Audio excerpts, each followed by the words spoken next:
education.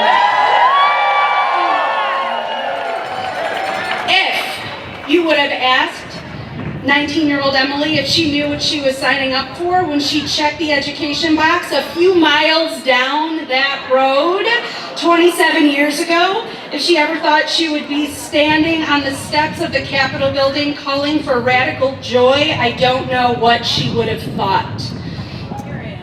And yet, here I am. Friends, I lost my place. Pardon me, teacher brain. So, they're standing here today. And yet, here I am, standing here steeped in gratitude for this day and this opportunity to stand in solidarity with every one of you around the work we do, and even more importantly, the worth of who we do this amazing work for. And I say this with purpose. I use the word "for" with intention. I say this because spending every single second, every single day, using our energy against something cannot sustain us. Coming together in our collective anger cannot sustain us alone. Being brave enough to come together in our collective joy at this moment, when it feels so counter to what a fight should be, is a necessity.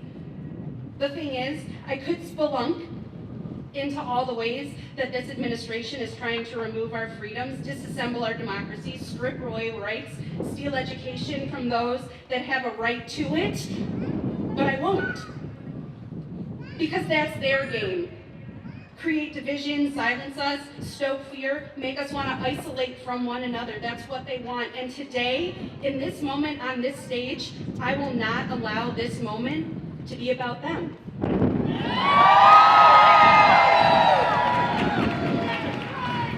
I have learned that a key element of resistance, which is necessary, but I struggle with, is resisting the urge to lean into the chaos, to allow myself to be consumed by it, overwhelmed by it, to become it. Resistance can also mean choosing joy and love and the good. And this isn't a toxic positivity kind of joy. This is mindful joy. This is direct eye contact with a smile that says, "I double dog dare you," kind of joy. This is joy in the face of adversity. One of my dear friends recently said to me that one of the most important things we can do right now is lean into our communities, to create our communities, to find the people who you know will lock arms with you and fight when the time comes. The people who believe in the same things you do, and to share joy with them, to build that foundation of trust and care with and for them. Because the time will and has come, don't doubt this, to stand tall, to lock arms, to fight for what we believe. But we can't do it alone. And in this day, at this event, in this moment, I want this moment to be a reminder that we are not alone. We together are one. We are one voice, we are one message, we are one chord. We are not chaos. We are not scattered. We are not divided. We are rooted in our collective whole, and what we can do when we lean into the power of the whole is more powerful than standing alone any day. There is beauty in that whole, there is power in that whole, and so today what we choose is to link arms, and we link arms around the joy that we receive when we are lucky enough to be in the presence and in the potential and the wonder of our students and our kids as we watch them become who they are meant to be in this world. How lucky are we? Someone once said to me when I started teaching, they said when it all felt like too much, to stop and feel my feet, to move my toes, to connect to the ground and the earth below me. And what I will say is this: as this fight overwhelms you and when you just can't hold the weight of the world, stop. Stop and feel your feet. And remember that connected to that ground, all over the country and all over the world, we are standing with you. We are all connected to the earth, and we share this fight with you. We are connected to all those that have fought before us and those whose fight is yet to come. We fight for these children and for their right to become everything that we see in them. Yes. Everything that we hope for them, everything that they deserve to be given by their right to a free and equitable public education.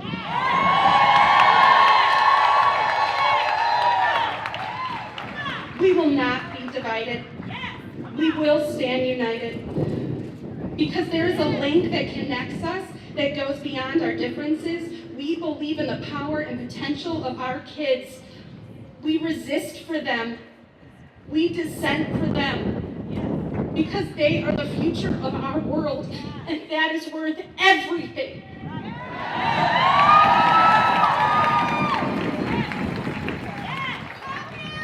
So, with that said, let's get a little joy up in here.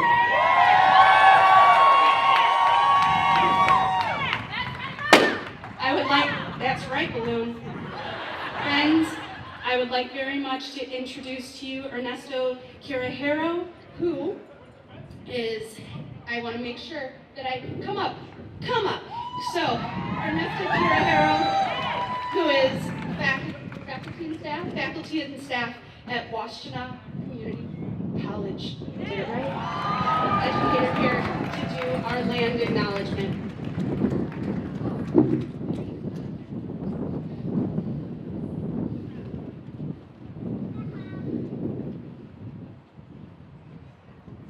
The state of Michigan occupies the ancestral, traditional, and contemporary lands of the Anishinaabe, Three Fires Confederacy, the Odawa, the Ojibwe, and the Potawatomi.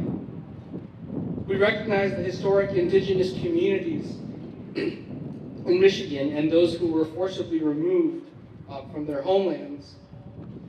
We further recognize the ongoing relationship of and dependence upon and respect for all living beings on earth, sky, and water. In offering this land acknowledgement, we affirm indigenous sovereignty, history, and experiences. Thank you so much for being here today.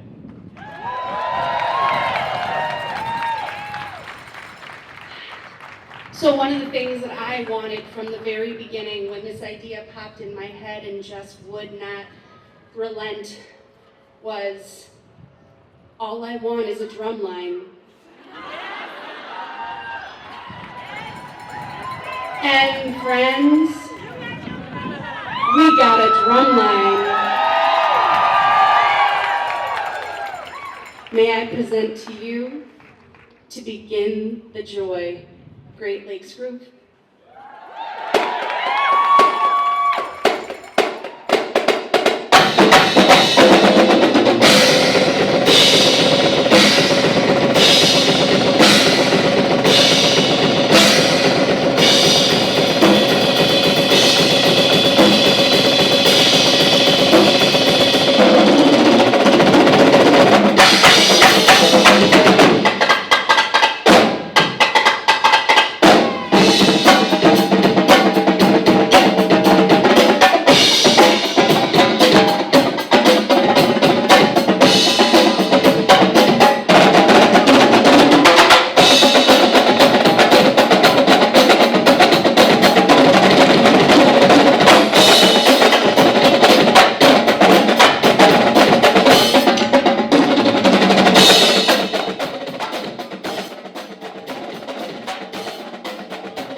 introduce to you in this moment State Representative Regina Weiss, who is going to come and speak on some things that we need to hear. Ladies and gentlemen, and all, Regina Weiss. Thank you. Can you all give up for Emily? That's right. She helped organize this whole thing, and I think that's amazing. And I just want to first start by thanking every single one of you who came out on this. Even though it was like 80 yesterday, for some reason it's, this is Michigan. So it's cold and windy here today. Thank you coming out on this cold, windy day to stand up and celebrate public education here in Michigan. I am Regina Weiss. I'm a state representative. I'm a mom, and I am a former Detroit Public Schools teacher. So first thing I want to say before I get started is that my 2-year-olds are here with me today, and whoever made that Fire Elon Save Elmo sign, you are right on, and we are with you. So I know this is supposed to be celebratory, and we are going to celebrate, but I do want to say this. There is a lot at stake right now, and the one thing that we all need to remember is that education is a precious resource and a right that we need to fight, all of us, to protect. It is, in my opinion, the most powerful tool that we have to overcome all of the challenges that we face in the world today. It has the power to create opportunity, the power to help erase poverty, to end oppression, to promote equity, and to enrich each and every one of our lives. But because of the threats that we face to our education system, unfortunately, we're all here in Lansing on a Saturday. But that's why it's so important. We need to show up every day to protect education. And I keep hearing over and over again, frankly, from people who have never worked in an education space, about all the things that we need to do to fix education here in Lansing and across the country. One of the things that I keep hearing about is accountability. Holding our teachers and our schools accountable when our districts struggle to meet the needs of our students. And I have a message for anyone who would blame our schools and our teachers for the struggles that we are facing right now. We do, you're right, we need accountability. But you're wrong about who needs to be held accountable. Those who need to be held accountable for the lack of resources that we face are those who are responsible for passing policy and budgets to fund those resources for our students. And so when we have a Republican majority here in Lansing that passes a budget that cuts $5 billion from education, and when we have all of the threats, we have all the threats that we all know about, we don't need to talk about at the federal level coming down. We need to make sure that we are showing up and that we are in the streets, and we are letting elected officials across this country know that we will hold them accountable for what they do for public education. And I have one more message, and this is the most important one for everyone to hear. The children of Michigan are brilliant. Their teachers are dedicated. And their parents work tirelessly to provide the best future possible for them every single day. I myself am committed to standing up for every student, teacher, educator, advocate, parent, working to protect our public education system, and committed to fully funding and equitably funding our education system that ensures that every child in this state has the resources that they need to succeed. And I know everyone here is here because they believe the same thing too. So thank you for showing up, but I have homework for you. I said I was a former teacher.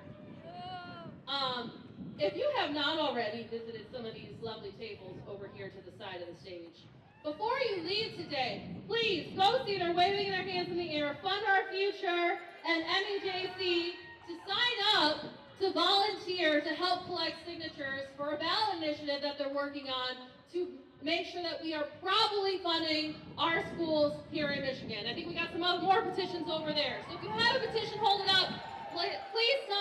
Please sign up to volunteer. So we need you in this fight. We need to make sure that we are properly funding our schools. And I also need you to know this. The Republican House Speaker has said that he does not plan on getting a budget passed, not only by July 1st, which is when we normally pass our education budget, but even potentially by October 1st to lead to a government shutdown. That is not acceptable. And every single one of us needs to demand, we need our public education, our public budget funded by July 1st so that our schools, our teachers, and our students have what they need to be successful when they come back to school in August. So please help spread that message. Please call your elected officials and let them know and demand that you need a school budget, full school budget passed by July 1st. It is a simple message, and it is one that we should all be clear about. SOS. Save our schools. Thank you so much, and keep up the fight.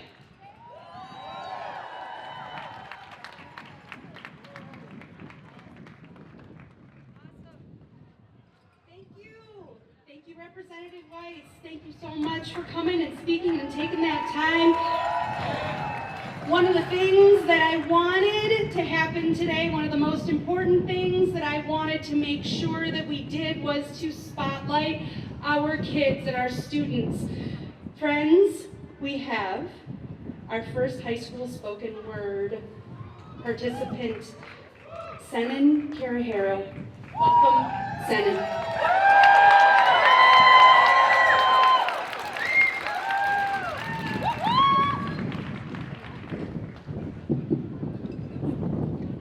Good afternoon. My name is Senan Karahara. I am a sophomore student in Ann Arbor Public Schools, and I'd like to tell you a little bit about my typical day from the last week or so. First, I go to Pioneer High School for my first hour, AP Microeconomics. I learn about the mistakes I made on my quiz about the marginal product of labor, and thankfully, my wonderful teacher allows me to do some simple corrections for full points back. Before I know it, it's 8:58 and the bell is ringing. I gather my things, dash across the parking lot to catch the bus, and listen to my morning playlist on the way to my stop. I listen to All Star because, hey, aren't we all stars? I arrive in downtown Ann Arbor and walk over to Community High School. I trek up to the third floor window ledge and do some marketing homework for my online business class, BMG 140, at Washington Community College. I make my way over to Algebra 2, where I pay extra attention to trigonometry ratios, which, as we learned, are the same across similar triangles. After that, I go down one floor to U.S. history, where I finish incorporating the history of my Filipino great-grandfather, Colonel Arcadio, into my World War II portfolio. I go to lunch with my forum, the mentor-like homeroom that our community, where we make plans for our biannual forum day, where we're going to camp together. Then I head out to Spanish 3, where I answer the Pregunta de Hoy and write about famous Spanish painter Diego Velázquez from the early 1600s. For my last class, Fundamentals of Science 2 with my friends, we calculate and graph the velocity of a little toy car. Of course, velocity equals displacement divided by change in time. Eventually, I find myself in the library for the rest of the day, as I always do. I sit in my favorite chair and do whatever homework I can finish. Finally, I get a text that my parents are in the parking lot, so I slide my books into my backpack and submit my work to Schoology. I head out to the Carytown lot, ready to recount the day's events and lessons as enthusiastically as always. This is who I am, a student, a learner, bright and eager to learn about the world that public education has to offer. I am thankful for that, and I hope that, if nothing else, I can change the mind of any student for whom it hasn't exactly worked out. Students who forget their equations in algebra or econ, or hate doing their nightly biology or chemistry assignments, or have a hard time reading, or have anything else in their life that makes school difficult for them. Don't despair. Public schools and public school teachers can provide an open, genuine, and unique experience, one that fills anyone's heart with joy and inspires me to achieve. Thank you.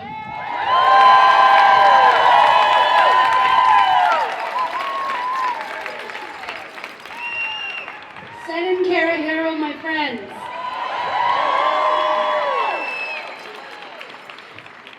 One of the the other things that I wanted to make sure, not only are we spotlighting our kids and the magic that is them, but also it's important to bring in our parents and our families, because the amount of love and effort and care that we give from us out there and the opinions and the things that we feel, it's really important that we remember that solidarity amongst parents and teachers is so crucial.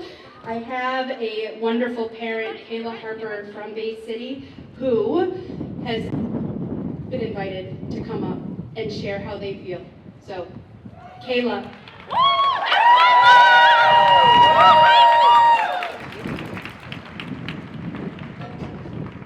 Hi.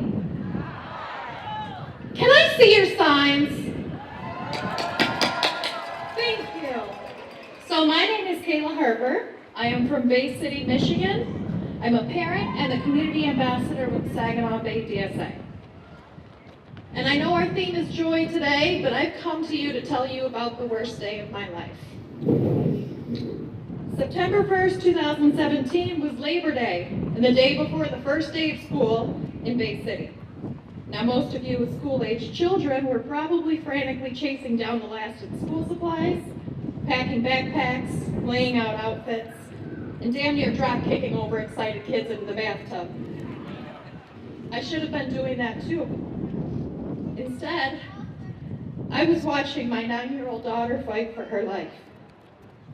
That day, she was thrown from a horse headfirst into a fence post. She suffered 2 brain bleeds, a depressed skull fracture, and snapped her left arm in 2.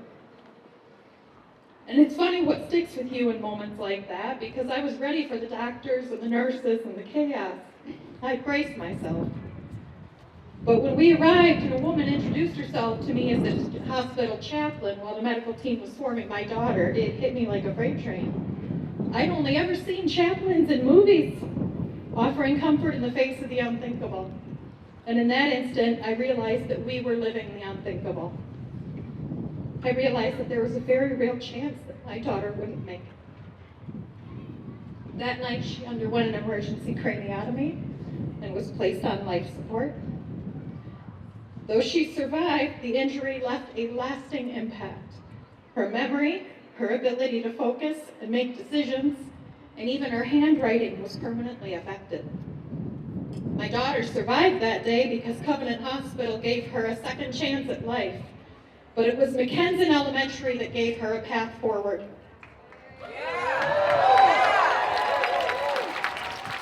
She was off school for 2 months, and the principal, Julie Robinson, who is still there today and still every bit as amazing, made it her personal mission to ensure her education during this time.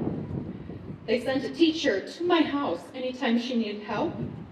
They had her on video meetings and phone calls all the time, and every action struck the perfect balance between progress and care.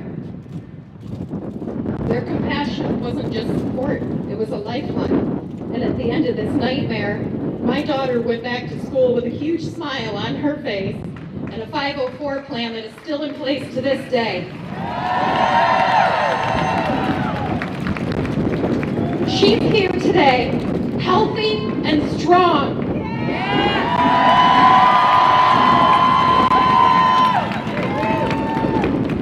I can only imagine how much these services cost the school, but they never wavered. There were no budget discussions. There was no red tape, only a relentless commitment to my daughter's recovery and education. Her teachers weren't just fulfilling a duty. They were giving up their own time, adjusting their lesson plans, and making sure that she was never left behind.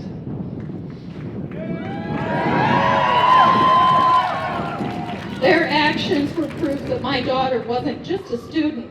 She was part of a community that refused to let her struggle alone. And her story is only 1 in a million in the grand scheme of things. That kind of support does not come out of thin air. It comes from funding, federal guarantees, and civil rights protections that only exist because the Department of Education exists.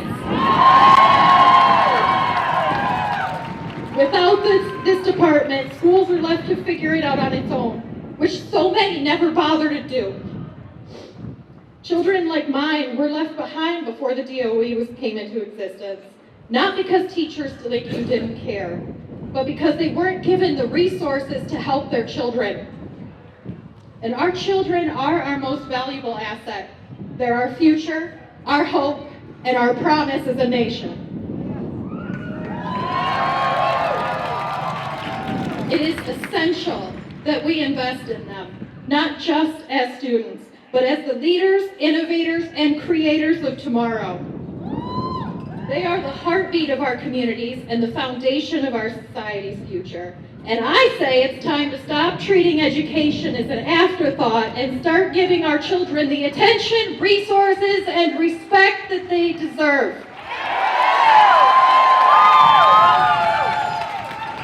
So we aren't just here to make noise.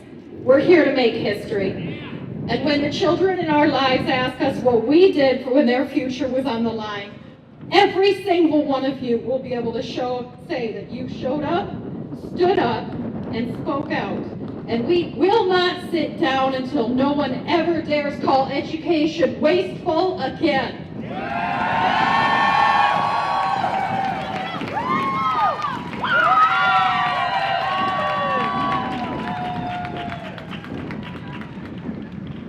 I just want to take a quick pause and celebrate this human who is standing right here. Will you please come up and can you, so we know who we are cheering for and who our story is about?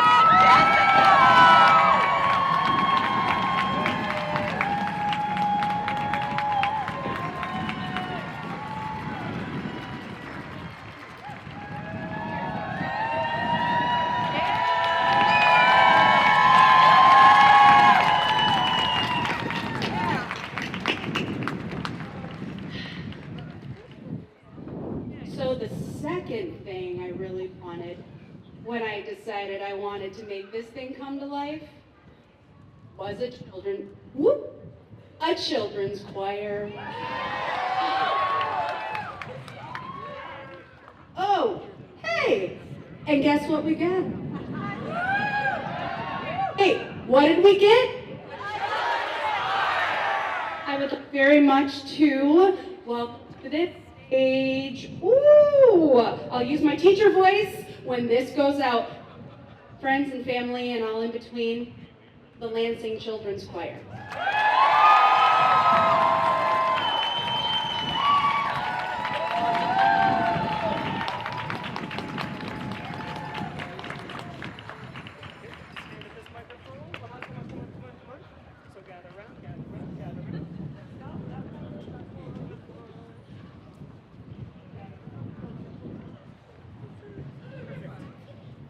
Hello, everybody. My name is Ben English. I am the executive director of the Lansing Children's Choir. I'm a father. I'm a fierce arts advocate as well as education advocate. Thank you all so much for being here. We're really excited. We close every concert since 2015 with a song called A Blessing. That's what we're going to sing for you today.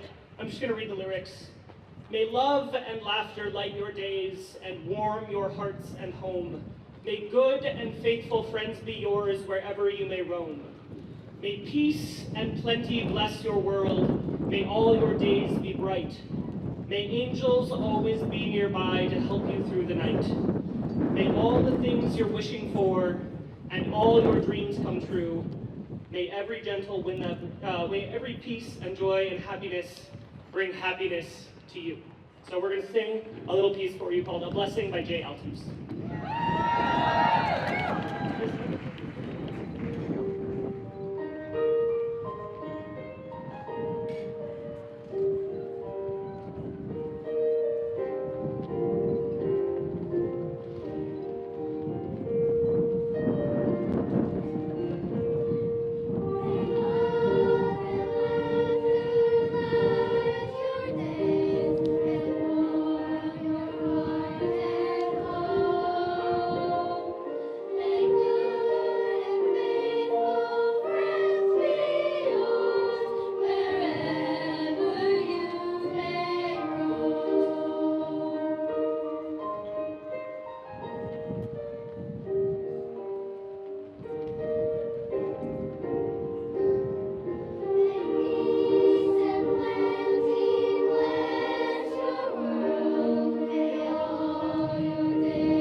Lansing Children's Choir.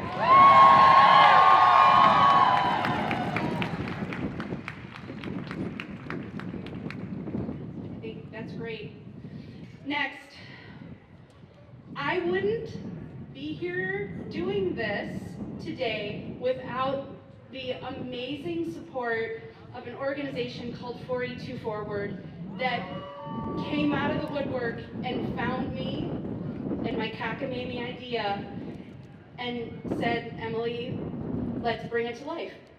And so the creator, I'd like to say, of 482 Forward is Amani Foster. Amani Foster, my friend. Good afternoon, everybody, and for my Detroiters, what up, though? All right, there's a couple of us in here. Thank you so much for that introduction. My name is Imani Foster, and I am, first of all, a proud graduate of Detroit's public school district. I'm also an organizer with 482 Forward. We are a coalition of parents, teachers, students, other school staff, and organizations across the city of Detroit who believe that every child, no matter who they are or where they come from, what language they speak, whatever they deal with, they all deserve access to a quality and a fully funded public education. Thank you so much. Growing up, my mother instilled in me the importance of education, of reading, and being a part of creating the world that I wanted to see. She taught me the liberating power of books. She taught me the access that knowledge can bring you. From my own experiences in high school, from not having an English teacher for an entire year, to the experiences that I hear every day from Detroit students about feeling undervalued based on the way that we fund and educate our students across the state. I have stayed in this fight for almost a decade, since I was 15 years old, because I believe in our vision. I believe in our young people, and I know that they are worth fighting for. If you believe that, let me hear from you. I believe in a Michigan where every student has access to an education that allows them to create their own successful future. When students don't have ceiling tiles falling in front of them, and where literacy rates and poverty rates don't determine what students deserve funding. Where teachers are paid what they deserve, and schools can holistically be the real innovative hubs for our young people. A Michigan where students who had experiences just like me can still thrive, no matter where we come from. I believe that this is also just the start of what our students really deserve. And most importantly, I believe that we will win. But we cannot do it alone. Michigan students need you to step into this fight and to help us fully fund our schools.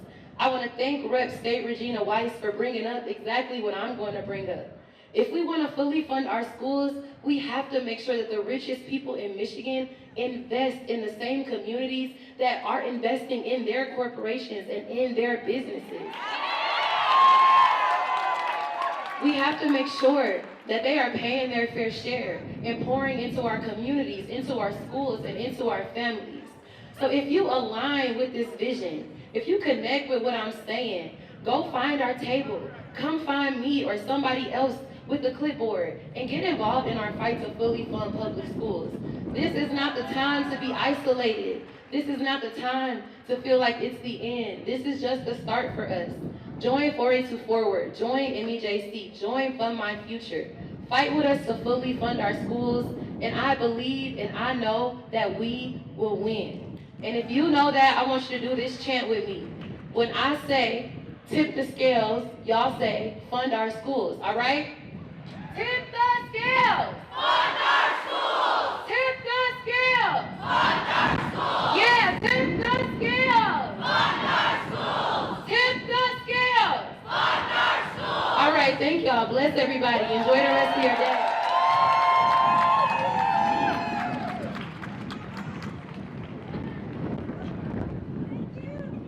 All right. Oh my gosh, Amani Foster. Okay. Next, from Benton Harbor, we have Elnora Gavin and their sweetie pie child 7 who has come, and they are speaking together, generations who care. Please welcome our speakers.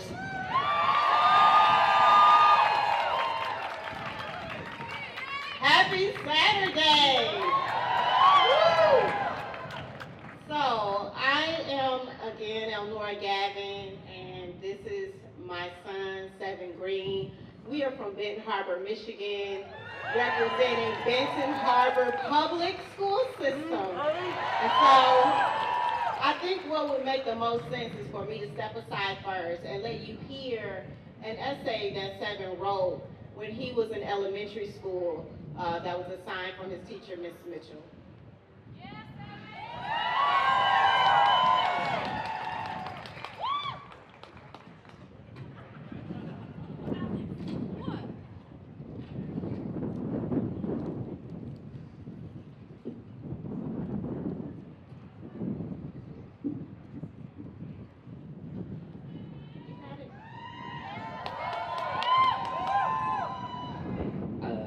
I took a deep breath before reading out my paragraph to the judges. They raised their boards, causing me to let out a sigh of relief. I made it into the competition. It made me feel like I could accomplish anything. It reminded me of my dream to become a therapist. I want to become a therapist so I can help those who are having and or are in a mental battle with themselves. Another reason I want to become a therapist is to give those in need a non-judgmental environment.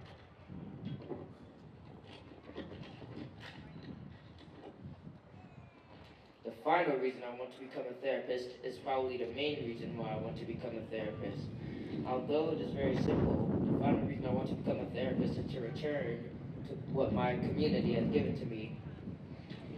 I want to and hope to become a therapist to help those who are seeking mental health. I want to become a therapist to make the world more livable for everyone, in order to slow down the high crime rate committed by those who are seen as insane by the judges. Sometimes, sadly, people might commit crimes without any past trauma or without any reasoning, and just to do it. In conclusion, I want to become a therapist to slow down the high crime rate.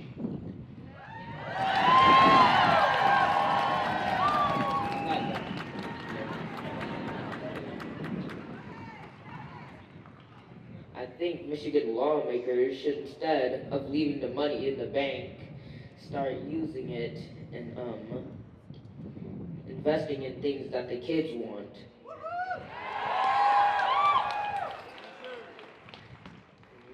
Such as therapists for the schools, because I see depressed kids who are fighting their own battles without any help.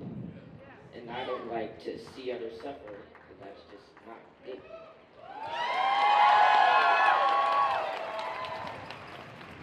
Can we give Seven another hand?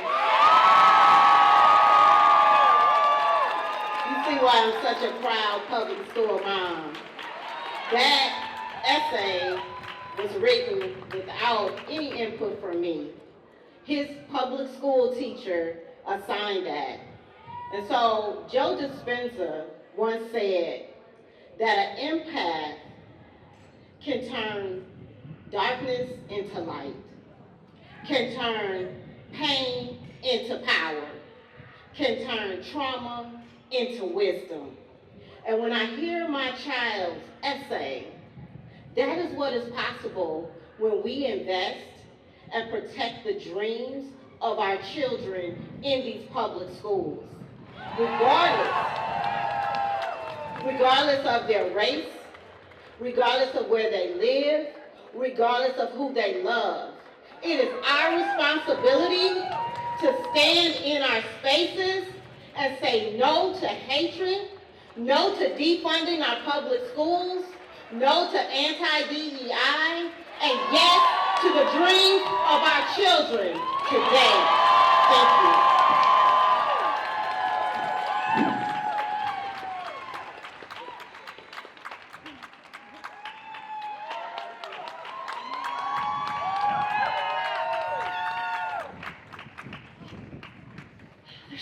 good people. Okay, friends,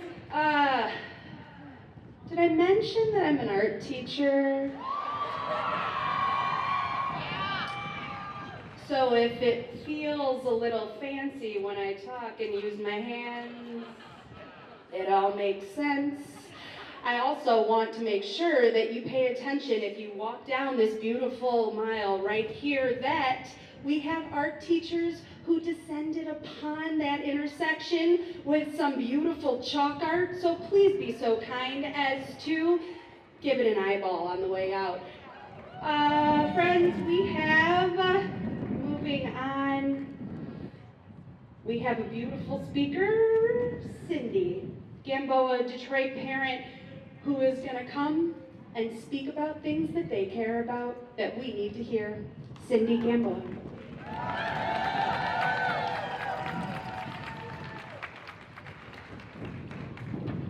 Hola, buenas tardes a todos. I'm gonna translate for you guys because I don't know if my Spanish speech is gonna hit. So, hola, my name is Cindy Gamboa, and I am a proud parent of a third grader in Detroit Public Schools. I'm also a community leader fighting for immigrant rights in the state of Michigan. I'm here to talk to you about what we all want to talk about. How do we make sure that we uplift our children in this time of crisis? Every day, our kids walk into schools. We're hoping for a safe, supportive, and strong education. Right now, our schools are being asked to do more with less again. Last session, we celebrated a big step forward, a historic investment in our school budget, including a long overdue funding for English language learners. That moment gave us hope. It showed us that when we stand up and we fight, we get what our kids need to succeed. But now we're taking 2 steps back. How are we back here? The state is pulling back resources at a time when our schools and our kids need more and not less.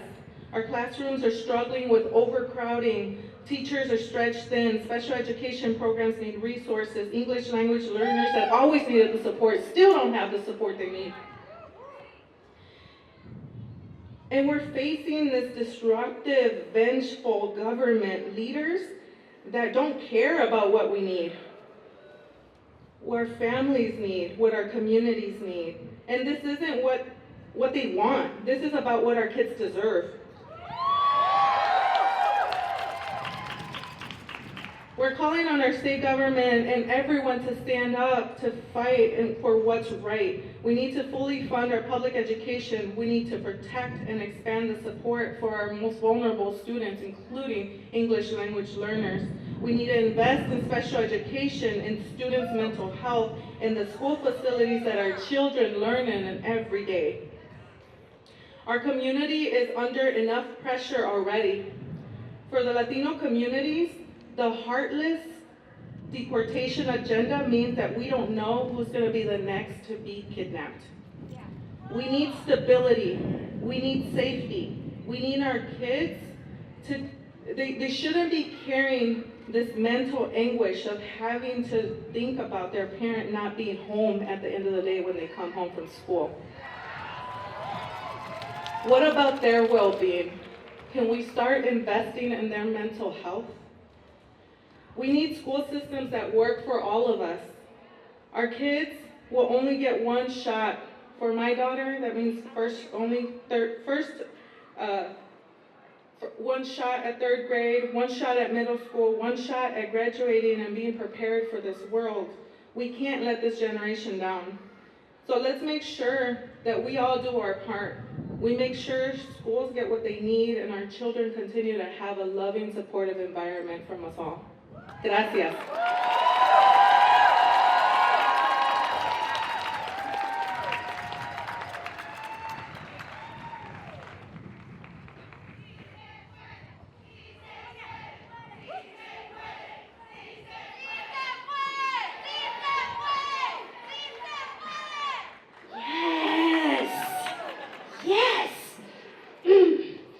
Friends, Thank you so much. Cindy, thank you. Ooh. We now have Emmy Zanotti representing Equality Michigan. Emmy Zanotti, come on up.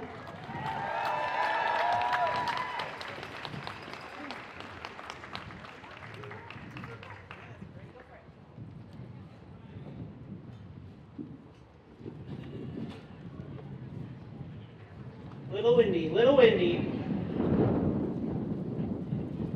How are y'all doing today? No, you're starting to get a little quiet, so I'm going to ask y'all again because we got a lot more speakers to go. And I think we got to pick up the energy a little bit. So how are y'all doing today? What? No. One more time. How are you doing today?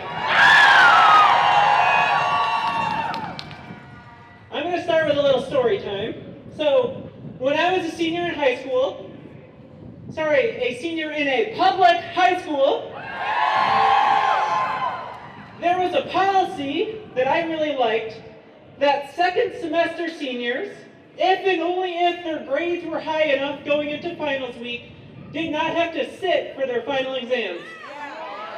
Y'all like that policy, huh? And I'm sure the youth today are a little better behaved than we were in 2007, though I'm not sure. Because in my day, second semester seniors were a nightmare. Including myself. Nothing but trouble, and not the John Lewis kind. So one by one, as the year wound down, my notebook pages turned from notes about Arthur Miller's The Crucible and whatever my poor chemistry teacher was trying to teach me, to scribbles and 3D shapes, and where we were going to stage our next water balloon ambush. So you can imagine the shock, and he might be here today, I'm not sure, when my senior year accounting teacher told me that he wanted me to sit for his final exam. I said, well, I have an A, and the school policy says, and he just cut me right off. And he said, you told me you wanted to study accounting in college. He asked, do you think not studying and sitting for this exam will make you more prepared for that next step? And now I tried to reason my way around his logic, but he'd already made up my mind for me. I'd be sitting for that damn test while my pals were clowning around town, laying by swimming pools, and who knows what else. And at that moment, in that public school, with that MEA teacher,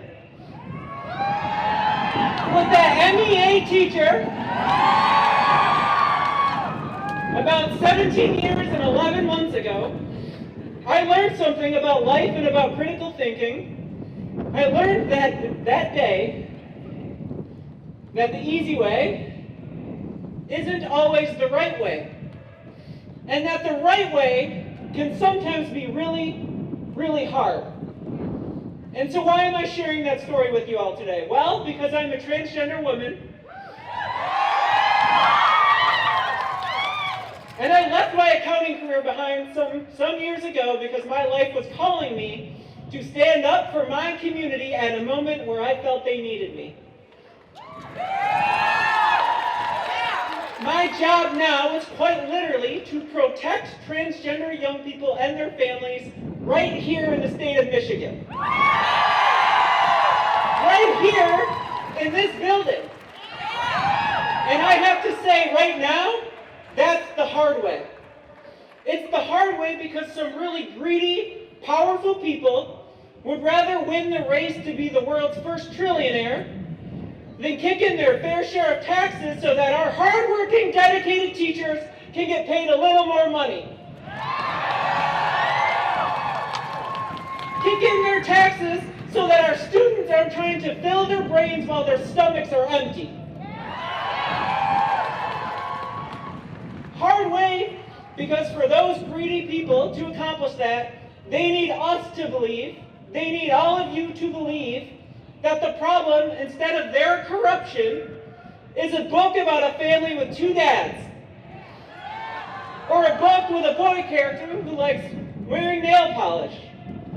It's the hard way because some other really greedy people who make money selling the guns and bullets used in school shootings, well, they want you at your school board meetings with tiki torches, screaming about a 13-year-old transgender girl who wears space glitter, has posters of Chappell Roan on her wall, and just wants to play soccer with her friends 3 nights a week.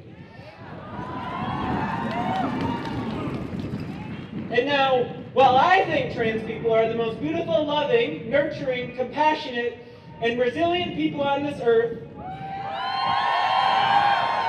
it's the hard way, because if you put 100 strangers in a room, you'll be lucky if one of them is trans. That's why I need all of you. That's why we need all of you. That's why the sweet trans kid at your school and their family, they need all of you. And to be clear, I don't need you to understand everything about the trans community. We don't need you to get all the words right and the pronouns right and the vocabulary right all the time. But we do need you to stand up to extreme government overreach. They do need you to tell Donald Trump and Congress that the doctor's offices and the dining room tables where families are making decisions have no extra chairs for grifting politicians. They need all of you to reject the false premise that the only way for our federal government to give our schools our tax dollars back is if we discriminate against trans kids and gay teachers. And when some elected officials, some who we even thought were our friends, start selling us on a new direction, and it's not one where we do more for all working families like yours, but rather one where we do less for some working families, like the one with a 16-year-old transgender son. When people like that start making prophecies out of exchanging their values for power, we need you to know that those who are willing to give up transgender kids today will also be willing to give up books that teach about other injustices tomorrow, and that they'll be willing to give up other people's health care the day after that. And that the thing they might be asked to give up next week could be your thing. Or that the group of people they might need to sell or throw under the bus to feel like they can win their next election could be your group of people next. So trans kids need you. All kids need you. Our country needs you to remember that whatever your versions are of my senior year accounting teacher, we need to remember what we learned from them, the hard way. Because what I know now is that if I was 18 years old again and I was asked if I wanted to skip that exam and take the easy way out, my answer would be 2 simple words: hell no. Hell no. So I'm going to end today by asking you, are we going to take the easy way out? Are we going to let our institutions take the easy way out? Are we going to let politicians take the easy way out? Are we going to let Donald Trump take the easy way out? Then let's go fight like it. Thank you.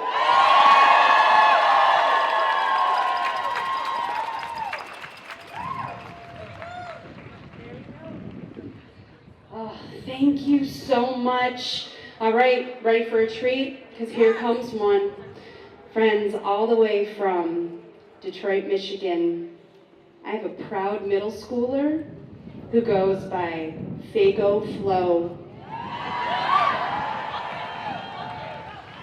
This young human uses their skill and their creativity and their voice to create some truth in the best rap way possible. Fago Flo. Hey, how y'all doing? What's up, y'all? I'm Fago Flo. I'm from Detroit. Y'all already know. Y'all already heard it.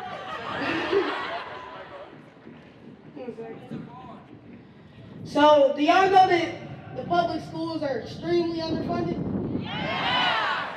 Y'all okay with that? Yeah. So we're gonna make a little voice about that concern with some music. I'm about to turn y'all up. Hey DJ, hit that! Wish I made for look at me, girl. Oh, look at me, girl.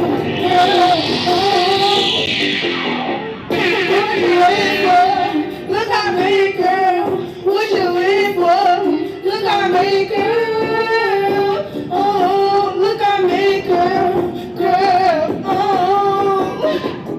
We could be driving foreign cars. You take me high, I take you far. Louis purses on the spot. Now you mad 'cause I'm a star. Tell my friends I'm gonna get paid, but just believe me, think they did. People tell me I'm just for greatness. Just believe me, I ain't him. Supposed to be friends with faking and counterfeit. When I get money, I feel like no way. If I do one thing, people throw shade on my shining. I came from the grind, my shirt is designer. I get to the land, I get to the earnings, I get to my fans. I came from the bottom, I get to the top, and I made it here. I ain't never gonna stop.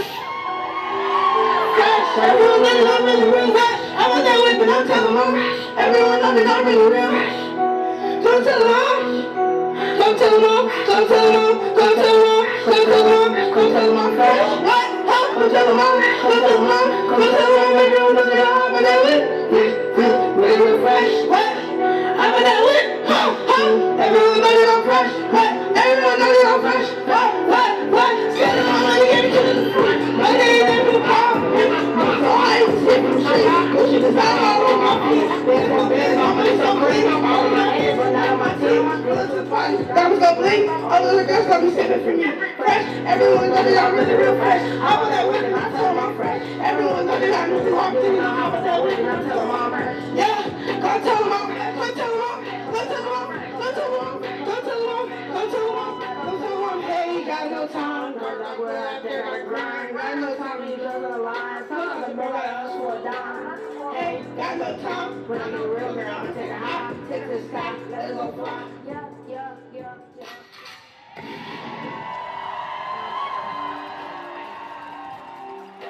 I've been listening for a while. Huh? Yeah, go stupid. Huh? Go stupid. Well, I've been hustling for a while. Yeah, I've been hustling. Trying to get up to the top. Trying to get up from the struggle. Boy, I'm losing. I'm the one that is the game. All you work, bigger the change. Like you walk, harder the game. Heads gon' hate, man, that's the game. I know it's hard, but man, it's gon' change. I'm getting money, ain't nothing gon' change. Everyone's talking about staying in your lane. I'm trying to rack up the hundreds and fifties and racks. I'm trying to get up to the game. All y'all talking about real lane. Ride up from one day with no lanes. I'll be playing with my close names. Yeah. I'm glad that you look at my potential. I'm different than you. Stacking up money, my thing. I was on me, it ain't bad. This was my new name. Yeah, I think it's time for a change. People out here trying to try me, trying to hang me, trying to be like me, trying to kill me. Y'all me, it's gon' stupid. Y'all on me going stupid. Money on me going stupid. Everything on me going stupid. Yeah. Go stupid. Yeah. Go stupid. Yeah. Go stupid. What? Everything on me go stupid. Rose on me going stupid. Everything on me go stupid. Yeah. Go stupid. Yeah. Go stupid. Yeah. Go stupid. Yeah. Hey, diamonds ain't everything stupid. Go stupid, blow out the brains. I really been making a change. If you hustle, you get you a change. I can never crush out in a stammer. In love with the money and fake, he told me you feeling the same. Always be jumping that heat, we finna turn up the flame. I don't know why they hating on us. Can't put a stain on us, just for everybody change on us. The know the times is us, and money and God I trust. Just look at the diamonds they bust. Go stupid to change the dumbest. But I know where I'm going, I don't need a compass. For you a hustle and get you some money and stay out the way. Stay out the way! Always be for the biz, but I'm not a parade. A wide receiver, I just made me a play. Just get on my face, I ain't going back to minimum wage. So I gotta go stupid, yeah. Everything on me go stupid. Money on me going stupid. Diamonds on me going stupid, yeah.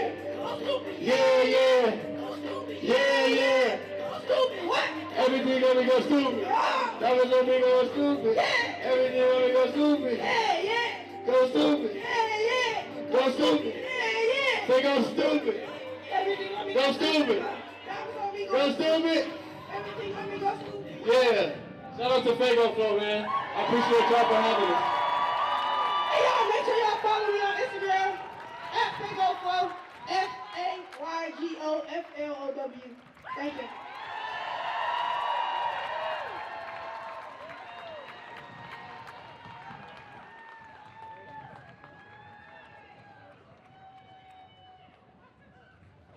What?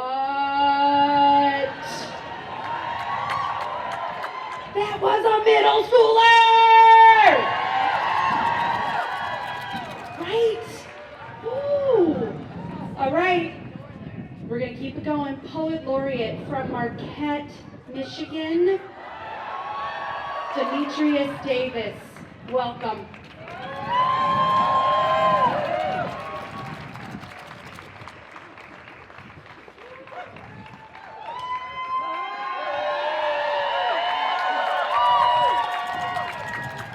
I know that this is supposed to be positive, so please receive my speech as a call for action. We, the people of the United States of America, within the state of Michigan, depose. We refuse to accept the education standards of the current fascist regime in power.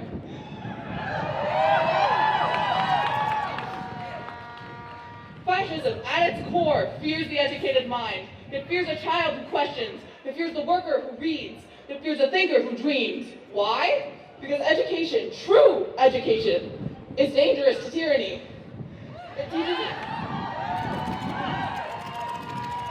It teaches us not what to think, but how to think, and that is the seed of revolution. Under fascist regimes, education becomes a... Education becomes a weapon, not a tool of empowerment, but of obedience. It teaches silence, it teaches submission, it rewrites history and censors truth, turning classrooms into echo chambers of state propaganda. But we know better! We know that real learning doesn't happen under the watchful eye of authority. It happens in circles, in community, in solidarity. Knowledge must be shared, not kept under lock and key. Questioned, not dictated.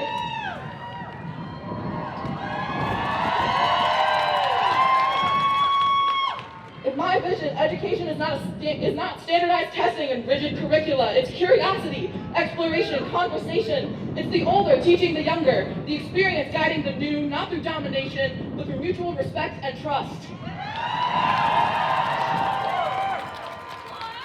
Fascism seeks to control not only our bodies, but our minds. It cannot tolerate curiosity because curiosity is unruly. It cannot tolerate dialogue because dialogue decentralizes power. Fascism thrives on obedience, on history rewritten to fit its narrative and erased when inconvenient. It fears the child who asks why, the worker that asks who benefits, and the elder that remembers what came before. Education under fascism is not education, it is indoctrination. It is the slow suffocation of thought to erase the erasure of culture and the dismantling of critical thinking in favor of blind nationalism and rigid hierarchy.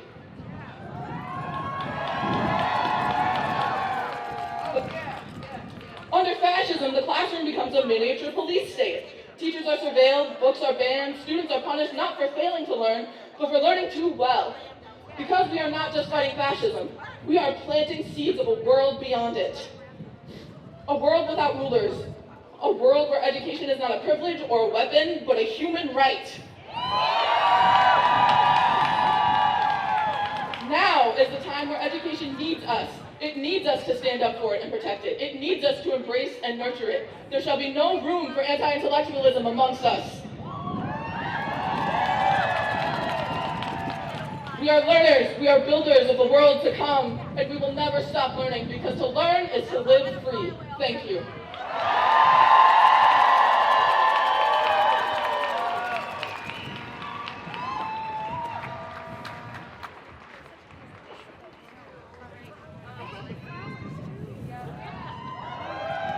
Thank you, my friends. Thank you, thank you, thank you.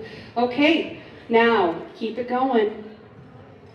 Representing our State Board of Education, we've got Mitchell Robinson and Pam Pugh.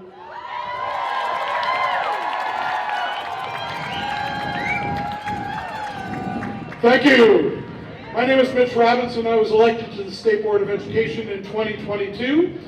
And in my day job, I'm a professor of music education. Let's hear it. Just down the street, about 3 miles that way at Michigan State University, go Green! Before that, I was a high school music teacher, a coach, and an administrator for 10 years. I ran for the State Board of Education because I am sick and tired of the attacks on public education. Attacks on our kids, our teachers, and our schools. So let's be clear. The calls to eliminate the Department of Education and a recent Republican proposal in our state that would cut more than $5 billion from our state's education budget, that's not about improving education for our kids. These are targeted attacks against the children and communities who need our support and protection the most.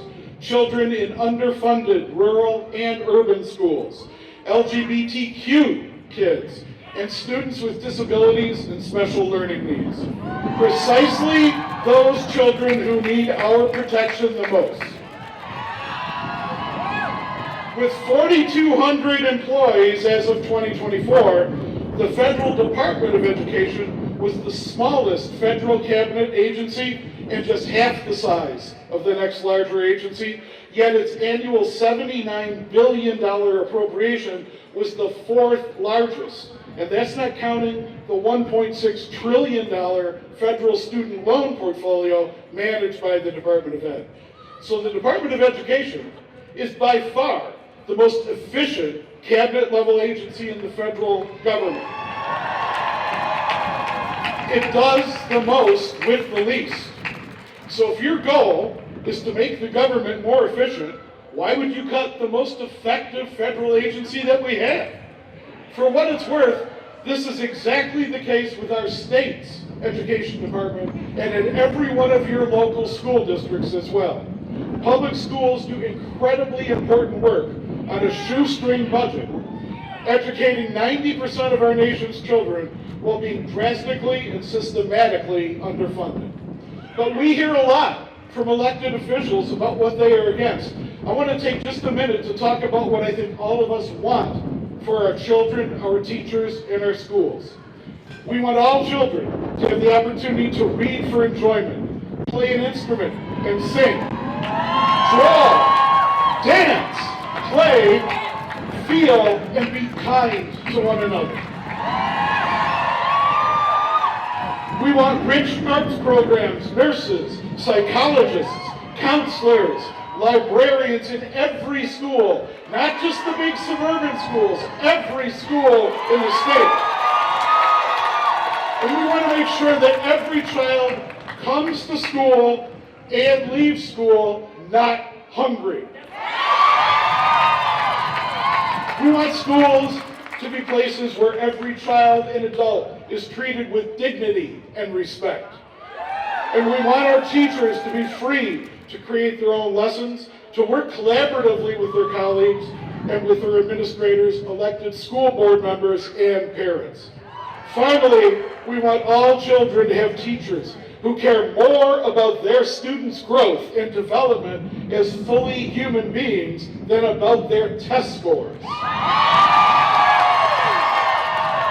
The vast majority of us, American parents, taxpayers, we believe that the schools that our kids are going to are doing a good to very good job, and we want them funded by our tax dollars. We also want those schools and their kids' education to continue to be of high quality. That's why we're all here today, to tell the Republican leadership in Washington and in Lansing, stop the attacks on our children, our schools, and our communities. Thank you. Good boy, tough act to follow. But we are the people, and the people united. The people united. The people united. My name is Pamela Pugh, and I am so honored to serve as the president, your president of the State Board of Education for the state of And when they come after our children's future, our educators, what do? We stand up and we fight back. When we have billionaires that are coming for our children's dollars, the dollars that should be in our classrooms, what do? So that those dollars do not go to privatization of our education. When we have billionaires like bullies in the classroom going after our children's lunch and breakfast, what do? When we have bullies that are trying to get our teachers to teach lies about our wonderful, resilient history, what do? We stand up and we fight back. I want you to know that that is what we are doing. From day one, from January 20th, our state superintendent of public instruction, which is one of our most important jobs that Mitch and I and the majority of our board member are working on now to make sure that we replace our current superintendent. But our superintendent, myself and our board members, the majority, have been working with our AG to make sure that we stand up and we fight back. Just last night, just yesterday, there was a filing of a lawsuit on your behalf, on our country's behalf, right here in Michigan, to stand up and fight back against those who want to remove diversity, equity, and inclusion. And what we are telling them is, no, we will not teach lies to our children. Yes, we will stand for our children who are among the LGBTQ community and their educators. Yes, we will stand for those who have different religions than ours, who look different, who have different skin colors than ours. Because we know that diversity, equity, and inclusion, if we don't stand up, it's about the rural child who needs transportation to get to their school. It's about our special education students who we have to protect. So what do? We stand up. We stand up because we, the people, will never be divided, and we have your back. Thank you.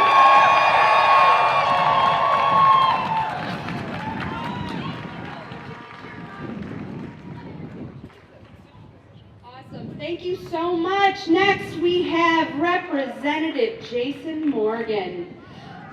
Thank you so much, Jason Morgan. Thank you so much for being here today. My name is Jason Morgan. I'm proud to represent Michigan's 23rd State House District, covering part of Ann Arbor and Southeast Michigan.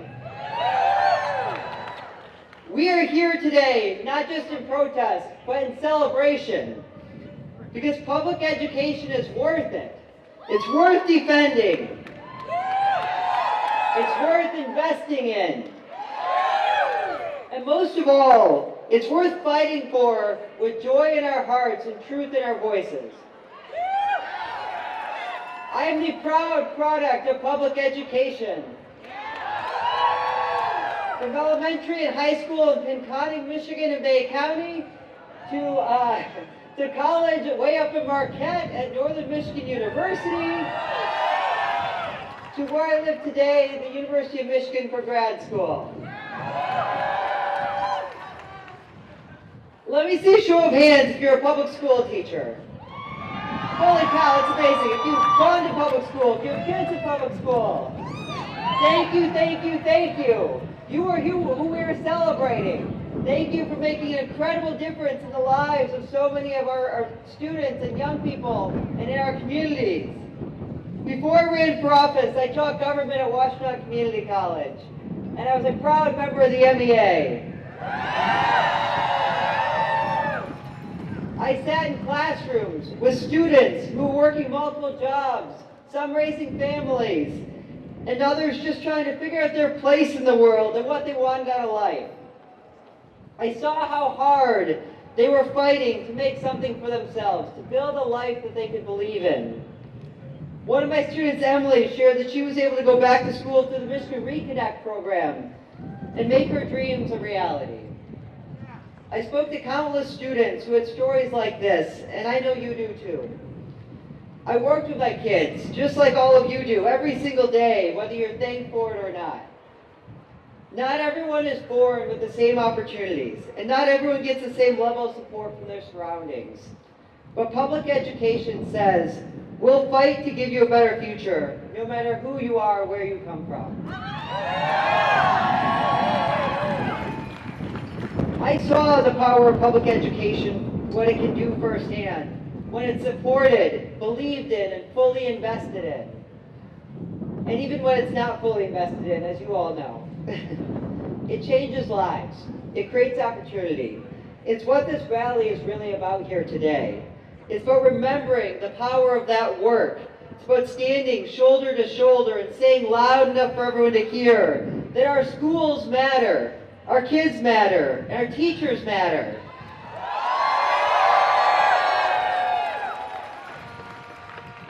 I know that a lot of us we're angry, we're frustrated by the state of the world today, and we should be. We're seeing attacks on our educators, our school boards, our kids, our libraries, our very values. We're watching public education get put on the chopping block, disrespected and dismissed, both in Washington, D.C. and here in Lansing. But there's something else that we're seeing too. We're seeing people step up. We're seeing parents organizing. We're seeing students speaking out and educators refusing to back down. We are here saying that we aren't going anywhere. Our schools are more than a line item in a budget. And education is more than earning a diploma or getting a job. It's the light in the darkness. It teaches us about where we've been and where we're going. It shows us how to make new things, solve tough problems, and understand the world around us. It gives us the tools to continue learning and growing for the rest of our lives. Whether it's a kid learning about the civil rights movement or the building blocks of life in a science lab, these are the lessons that stick with us and stick with them. And they become part of a future that we all share. So yes, we're fired up, we're frustrated, but we're also filled with hope because we're surrounded by people who care, by people who believe, people who are ready to act. We have hope because we know what it looks like when we show up for each other. We have hope because we know that change happens when enough people decide that it's time. The power to defend, the right to learn, doesn't just live in a building or an office or a single person. It lives in each and every one of us together. So if you're standing here today, know that your presence matters, your voice matters. If you've ever stood up for a student, advocated for a teacher, voted in a school funding election, you've made a difference and you're continuing to make a difference.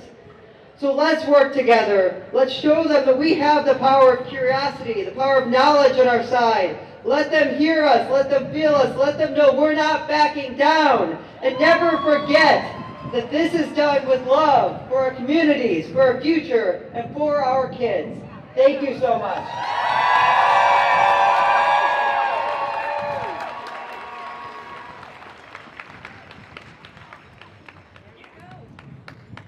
Awesome, Jason Morgan, folks. Jason Morgan. I just want to take a quick second before I introduce the next person who is coming here. When I spoke to this person originally, they said to me, Emily, I really, really want to be a part of this because this is something that I really, really care about.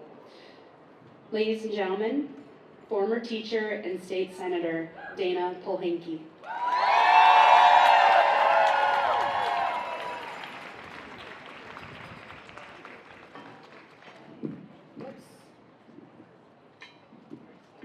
I'm going to have to leave this.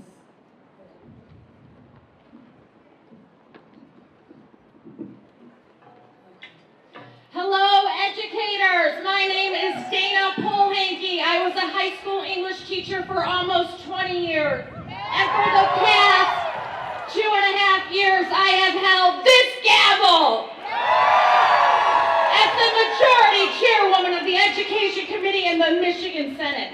In the time that I have held this gavel, my Democratic colleagues and I have made your professional lives better. We undid some bad education laws and made some good education laws. And we funded our outstanding public schools more than any time in recent history. We did this because we believe in you. We know how fiercely you care. We know how exhausted you are. We know that you could make more money in another line of work. But you stay because more days than not, you love your job and you're damn good at what you do. As legislators, we know we have more work to do. We need to see your paychecks reflect your levels of education, most of you with master's degrees. We're still not there. But please, stay the course, because as long as we have power, we can and we will do more. And while our circle of control at the state level, our circle of control is at the state level, we will do everything in our power to protect you and your students from the cuts and the chaos coming out of Washington, D.C. While I hold this gavel, we will not participate in the demonization of teachers. We will not participate in the demonization of LGBTQ students, immigrant children, or diversity, equity, and inclusion initiatives. And we will not give credence to fake scandals, conspiracy theories, and scare tactics that are not supported by law. Do not cower, colleagues. Don't you dare cower. Your students are counting on you. Enjoy your time here at your state capitol. Thank you.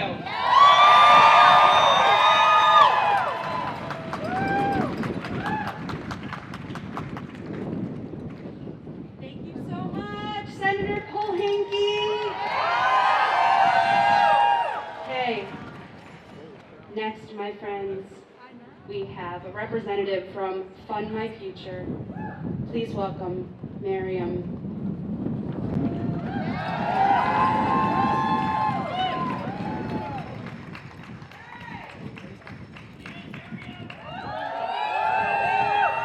Hi everybody, my name is Mariam. I'm with Fund My Future. I went to Troy High School, and then I graduated from Oakland University, and I am what it looks like, or I'm a result of when our public services actually work, right? And so, who's here today because they believe that the education of our children is a non-negotiable? And who's here today because they care about the future of our children? At Fund My Future, we believe the best thing we can do to show that we care about the future of our children is fund education. And how can we do that? When the wealthy pay their fair share in taxes, we can fund education. So at Fund My Future, we believe taxes are how we show we care for one another. And if you're interested in that, we have a table over there. Thank you so much.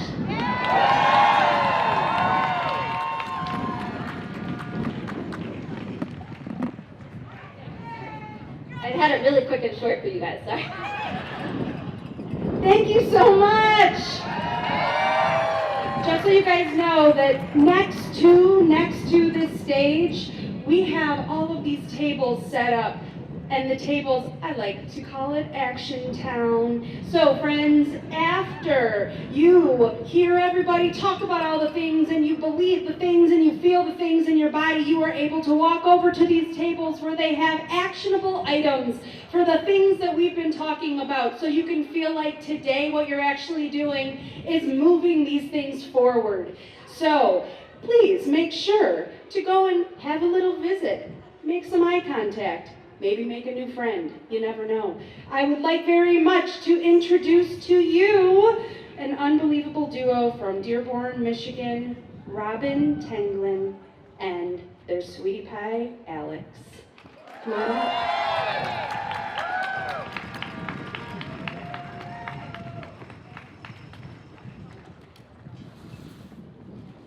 Good afternoon. My name is Alex Macklid from Dearborn, Michigan. I'm in 9th grade and attend Dearborn Public Schools. If I'm being honest, hockey is my first love, but really, I appreciate attending public schools where I'm able to have classmates and friends from many different backgrounds, different social classes, and different races. My surroundings have helped me gain a more empathetic personality and given me a better understanding of others' viewpoints. For example, in my AP Human Geography class, when we talked about conflicts or refugee and humanitarian crises, there are a number of students in my class who have experienced these things or have had a family member experiencing them. Our discussions in class allow me to see perspectives that I would have never thought of before.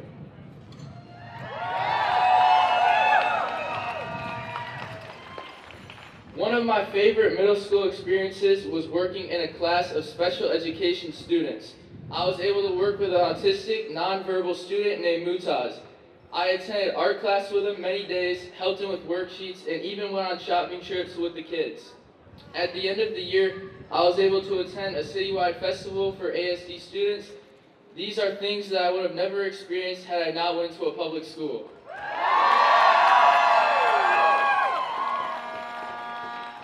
I know that there are challenges to our public education system, but just as it was important for me to hear different perspectives in my human geography class, I think that it's extremely important for politicians to hear our perspective on the importance of strong, funded public education.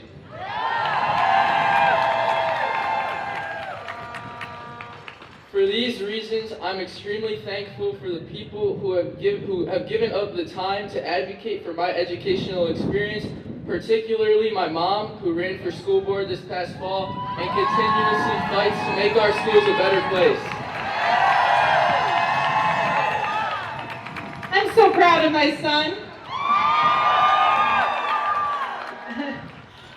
He was like my best campaign volunteer, to be honest, and we ate a lot of pizza, didn't we, buddy, during that time? My name is Robin Macklid. I have 3 children in Dearborn Public Schools, including my son Alex, who goes to Edsel Ford High School. Although our school system has a lot of challenges, I am very happy to say that I send my kids to some of the most diverse schools in Michigan, and I am a proud PTA mom. And I want to talk about advocacy. I'm a mom, but I'm also my mother's daughter. And in my case, my mother, Michael Tenglin, was the most energetic, empathetic, and passionate public school teacher and role model I could ever hope for.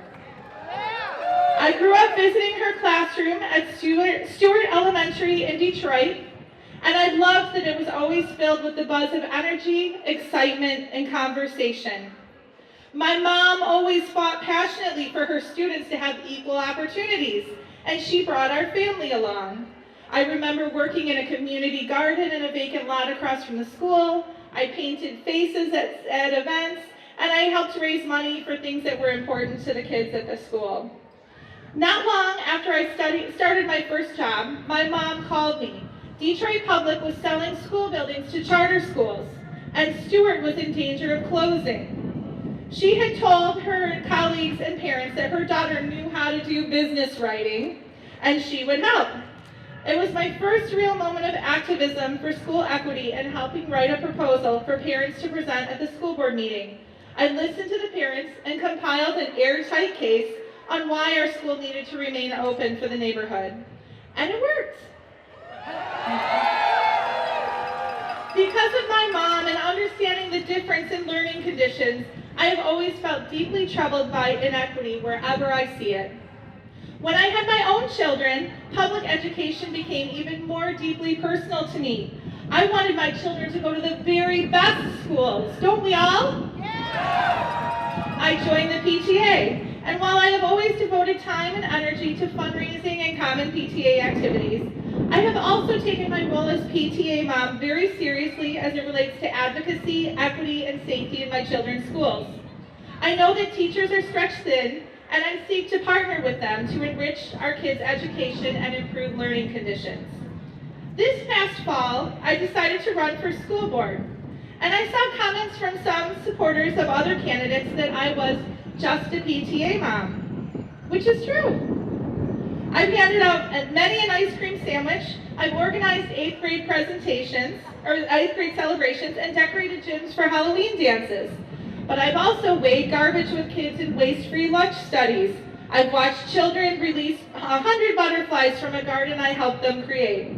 I've made messes with dirt and paint and birdseed in classrooms during school garden club that our principal may never forgive me for. But I've also participated on interview committees for principals, athletic directors, and teachers. I've written grants for play costumes and color printers and movie cameras and guitars. I brought astronauts to our schools, hosted Zoom calls with scientists in Antarctica. I've spent time on playgrounds and behind PTA sign-up tables, building trusting relationships with students, parents, teachers, and community members, encouraging students and parents to find their voices and advocate for themselves. I have delved into the state budgeting process and teacher-student ratios to advocate for retaining teachers at our schools, for keeping instrumental music strong and equitable across our district. Thank you. The big one. For access to all in college preparation and scholarship opportunities, I've spoken at school board meetings to support our teachers union in getting fair contracts. And I've spoken for Title IX gender equity for our girls in sports.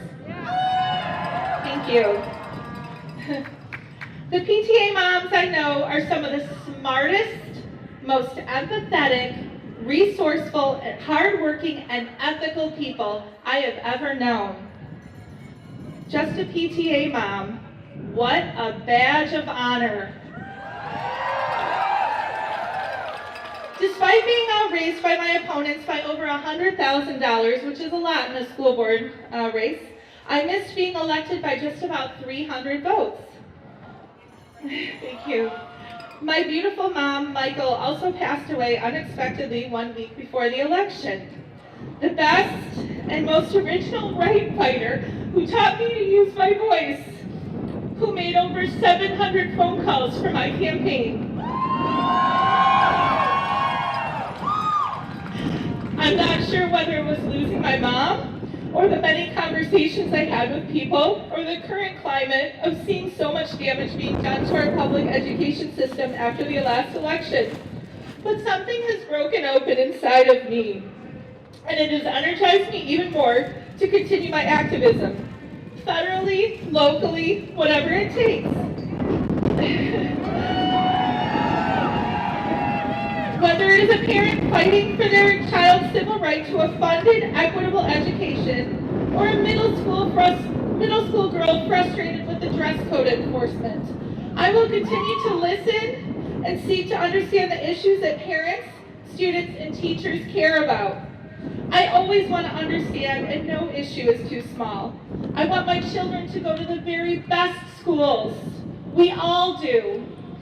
And I will never stop trying to perfect our schools so that we are able to help every child achieve their goals and dreams. Thank you so much.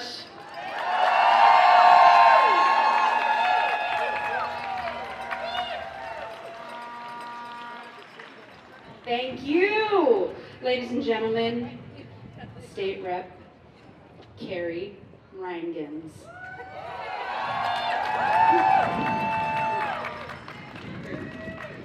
All right, everybody. Thank you so much for being here. I'm State Representative Carrie Reingans, and as I was driving here from Ann Arbor, I live in Ann Arbor and represent part of Jackson County, I was thinking, gosh, it's another Saturday, another rally at Lansing Capitol. So thank you so much for being here. I am the proud product of public education. I went to Linden Community Schools in Genesee County, class of the millennium. And then I went to the University of Michigan 3 times for undergrad in public health and social work. And go blue, also go blue, and also go blue, because I have 3 degrees from there. So then I taught there for a little while, and I was part of the Lecturers Employee Union, one of the oldest adjunct faculty unions in the nation. AFT, American Federation of Teachers, Local 6244, and they let me still be a member, so I'm still a proud union member today. So we know unions build the middle class, and one thing unions do is organize. And what I want to talk to you about today, I hear all throughout my district, all throughout the state, every time I'm up here on these steps and people ask, so what do we do?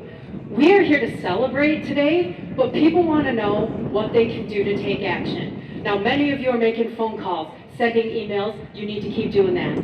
Many of you might not have thought about doing this yet, but you are my boss. You are the boss of every state-level elected official in the state. That building right there is the House building. The one that says Senate is the Senate building. Y'all own that. You own this building, the Capitol. So you can walk your tax-paying little buns right up into our offices and tell us what to do. And you should do that. But if you're already doing those things and you're like, what can I do? What else can we do to fight back? Well, friends, you don't have to do everything. You can't do everything, but there's a lot that needs to happen. We need people to be a protester or a rally goer like you are today. If you can't do that, maybe you can be an amplifier. Maybe you can amplify what's happening in streets all across the country. You can amplify what's happening in DC here in Lansing. You can be an amplifier. Maybe you can be a donor. Maybe today's the day you can be a donor, but maybe it's not till next week after your next paycheck. Maybe you can never be a donor, but somebody out here can be a donor. Maybe somebody can be an economic disruptor.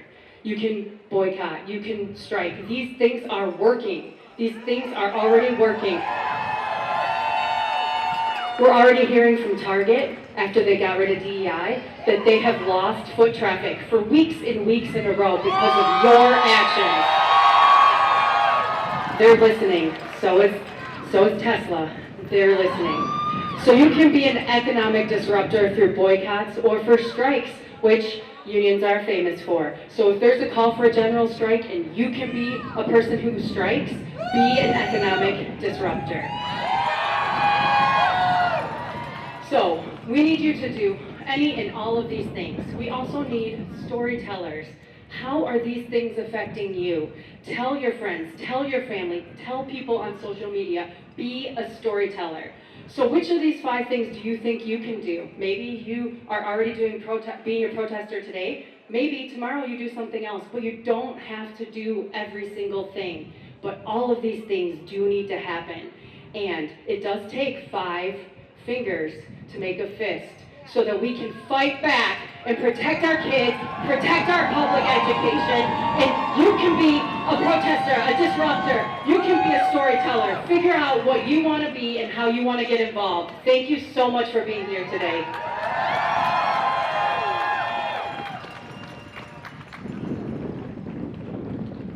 Okay, I'm moving it along. Next! One of the dearest people in my teaching world, friends, music educator, musician, and all-around amazing human, John Campbell.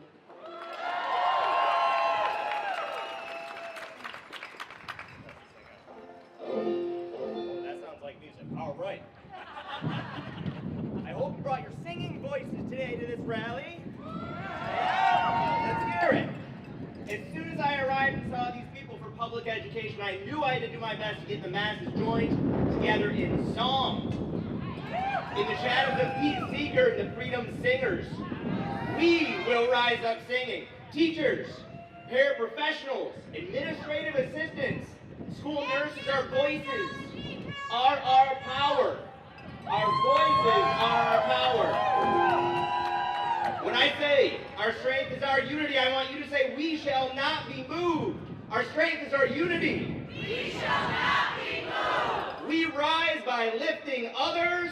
We shall not be moved. With voices loud and fists held high, we shall not be moved. When we sing together, we shall not be moved. I hope you'll join me in singing. It's very easy, anyone can. The chorus goes like this.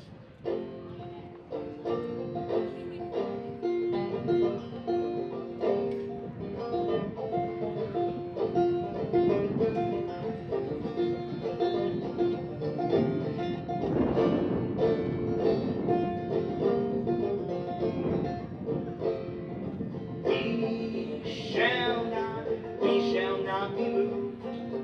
We shall not be moved. Like a tree planted by the water. We shall not be moved. Try with me. We'll sing, come together. There's power in our voices. Let's do it. We shall not be moved. We shall not be moved. Come together, there's power in our voices. We shall not be moved. Yeah, our strength is in our unity. We shall not be moved. That's it. Our strength is in our unity. We shall not be moved. Come together, there's power in our voices. We shall not be moved. We rise by lifting others. We shall not be moved. We rise by lifting others. We shall not be moved. We rise by lifting others. We shall not be moved. Come together. There's power in our voices. We shall not be moved. With voices loud and fists held high, we shall not be moved. With voices loud and fists held high, we shall not be moved. Come together, there's power in our voices. We shall not be moved. Man, these sound really good. I've got one more verse for us. Let's sing it out so those people up there can hear us. They might be home today. When we sing together, we shall not be moved. When we sing together, we shall not be moved. Come together, there's power in our voices. We shall not be moved. We shall not be moved. We shall not be moved. Come together, there's power in our voices. We shall not be moved.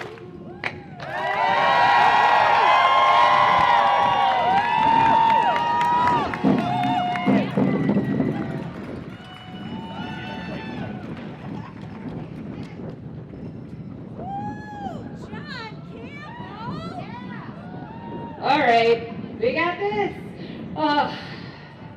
Hearing this next person speak, I was in the car driving the first time I heard them talk about the passion that they felt and the care that they felt for their child. And I was in the car trying to keep my eyes open and not watering and crying all over while I'm driving because the words just felt like hot chocolate to my heart.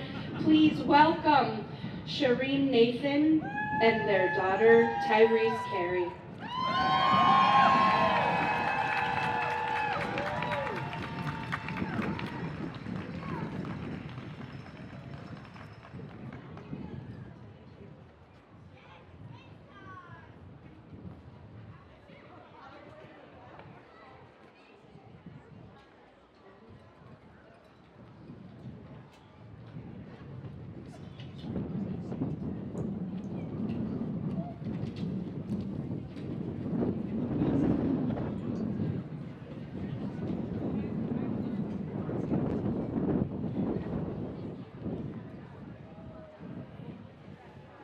Good afternoon, everyone. My name is Tyrese Carey. I'm here to share a speech about my autism life.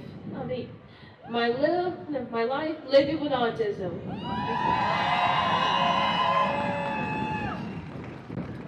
So, where should I start?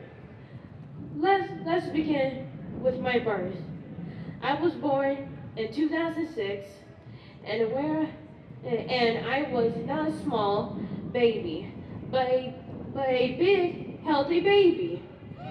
After a long wait inside my mom's stomach, I finally entered the world on February 27, 2007. Honestly, I didn't want to come out because I felt so uncomfortable there. Not gonna lie, for sure.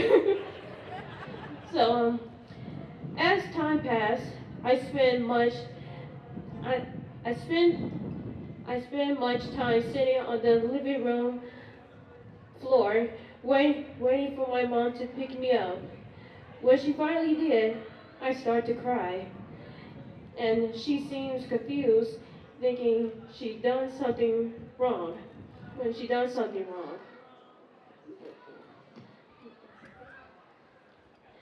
My brother picked me up next, but I continued to feel nauseous. My whole family was bliss, wondering what was wrong with me. This prompted my mom to take me to the hospital, where they ran some tests to see if I was okay. When the doctor came out, he told my mom that I was diagnosed with autism. At that time, she didn't know what autism was. So she had to look it up online to learn how to support me. I was diagnosed when I was 2 years old and started school at 3, which has helped me a lot.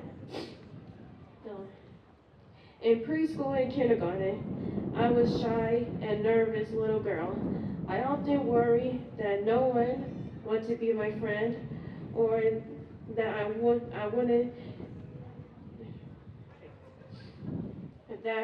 wouldn't know how to talk to them. So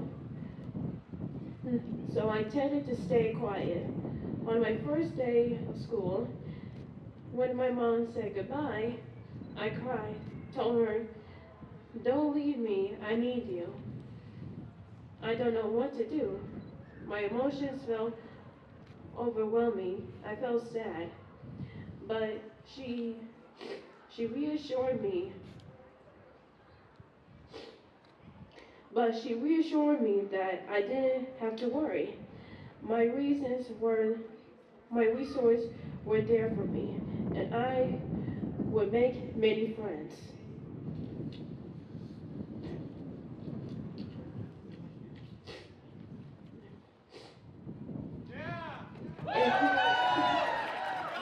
And they helped me with support from my resource teachers.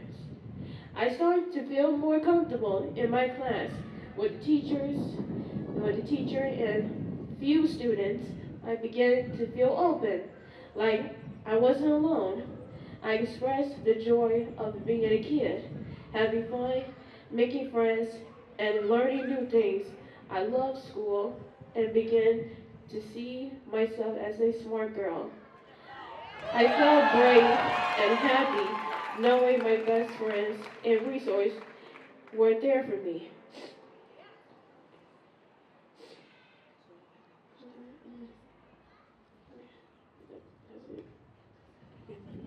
Thank you.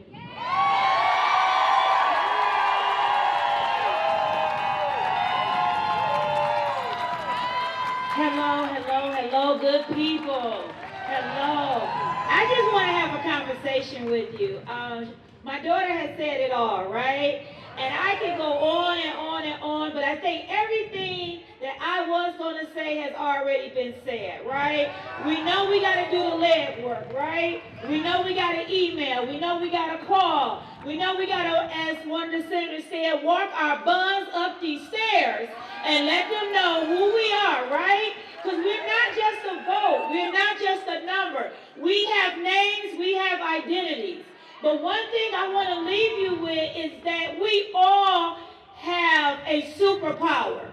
We are not defined by what our abilities or the lack of abilities that we have.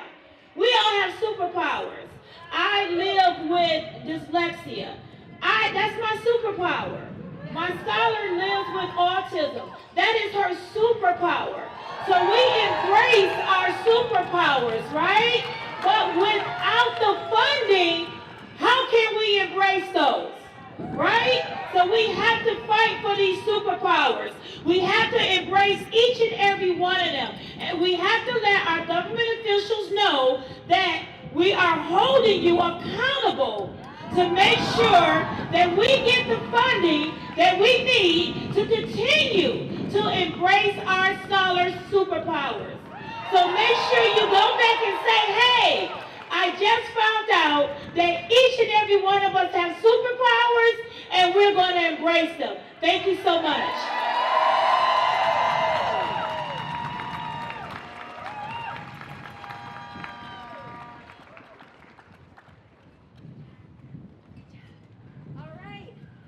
I should have put a couple seconds in for a hug in between each. I can't help it. I'm a hugger. Now, representing the Michigan PTA as well as the PTO, we have Tanya and Sonia Chawla.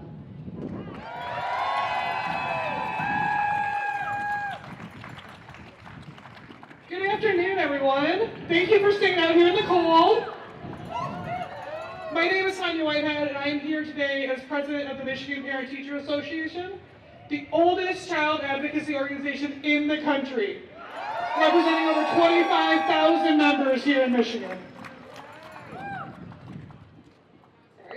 Good afternoon. My name is Sonia Chawla, and I am the proud parent of 2 children in Michigan Public Schools, a graduate of Michigan Public Schools, and the daughter of a former Michigan Public School teacher. I also served on the PTO executive committee for 4 years in my kids' school, and am currently on our district-wide PTO Council's Equity Committee. We're here today to celebrate public schools, their role as an anchor in our communities, and to rally behind increased resources for Michigan public schools. We all know the data showing that Michigan underfunds public education to the tune of $5 billion. We also know the data showing how a trusted and caring adult can be a protective factor in our children's development and their adult attainment, particularly in our historically marginalized populations and for children experiencing trauma, children whom public schools must educate but that the private and charter schools can turn away. But behind every data point, every number, there's a person, a child, and each of these children matter. Public schools teach all of our children, regardless of background, ability, or socioeconomic status. They play an outsized role in leveling the playing field in our society. Public schools don't pick and choose students, they educate all. They're required by law to ensure that each student has the specific frameworks in place that they need to succeed.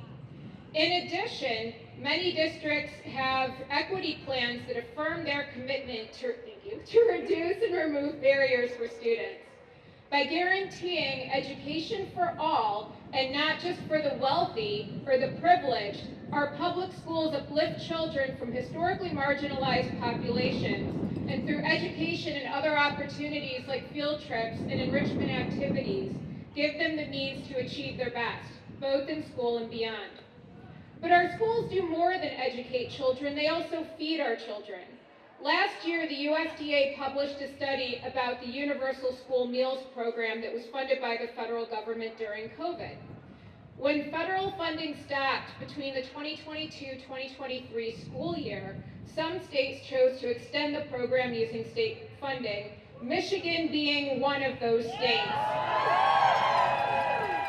The USDA researchers found that children in public school districts that did not extend the program had a nearly 10% greater food insufficiency rate than children in districts that extended the program.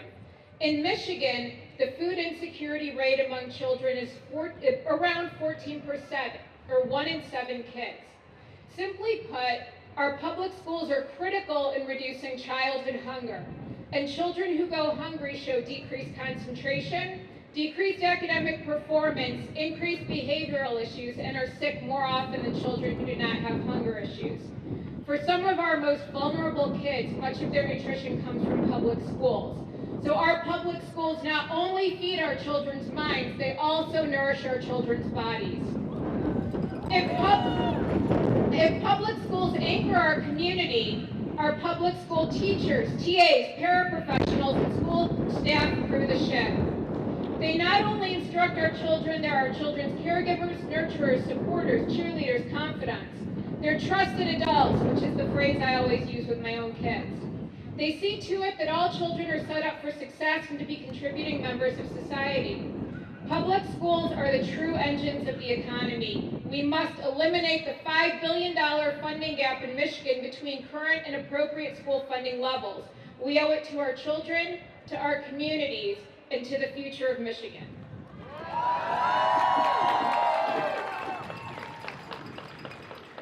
I completely agree. But the public schools we have today, schools that support all children, didn't happen by accident. They exist because parents and community members worked together, advocated at every level of government, and made them happen. Let's take a moment to look back at that history. Over 125 years ago, when interstate travel still took days, more than 2,000 concerned parents, teachers, laborers, and legislators gathered in DC, much like we're gathered here today. On February 17, 1897, they formed the National Congress of Mothers. That movement spread across the country and later worked side by side with the National Congress of Colored Parents and Teachers Association, founded in 1926. These two groups advocated together until school segregation ended, and they finally joined as one strong organization nationwide in 1970. Over the years, everyday people, just like us, raised their voices and achieved incredible things. We created kindergarten classes, national children's labor laws, public health service, school hot lunch programs, funding for arts and music education, blocked vouchers for funneling public money into private schools many times, advocating for safety and mental health support initiatives, inclusion programs for students with disabilities, and ESL programs for English language learners. But we are not done. When we combine our voices, we can still move mountains. We can protect and strengthen our public schools, schools that help every child, regardless of need, ability, or background, reach their full potential. I'm going to repeat some things you've heard already, but I think it warrants it. So what can we do? First, vote. Elect leaders who stand with public education and hold them accountable. Show up. Go to school board meetings, town halls, and community forums. Your presence sends a message. Speak out. Share your story with lawmakers, how a teacher made a difference or how a budget cut affected your child. Organize. Start or join a parent advocacy group. One voice is powerful. Many voices are unstoppable. Volunteer. Join your school's PTA or PTO. Help with classroom activities like reading programs. Amplify what's happening on your social media platforms to raise awareness, share successes, and spotlight challenges. Connect. Build relationships with teachers and principals. Partner with them, and don't just communicate when there's a problem. Educate. Talk to your parents about what's happening in your schools. That knowledge fuels their advocacy. And finally, advocate locally and beyond. Call your legislators, email them, show up at the Capitol like you are today, and remind them who they work for.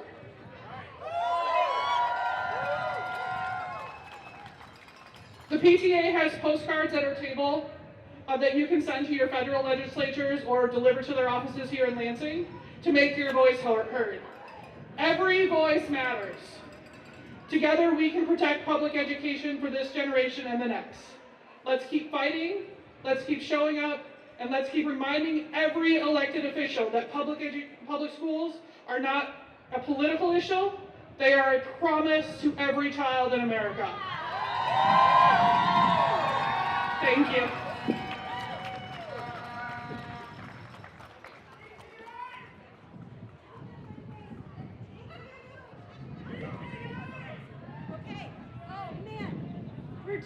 We're doing it, okay?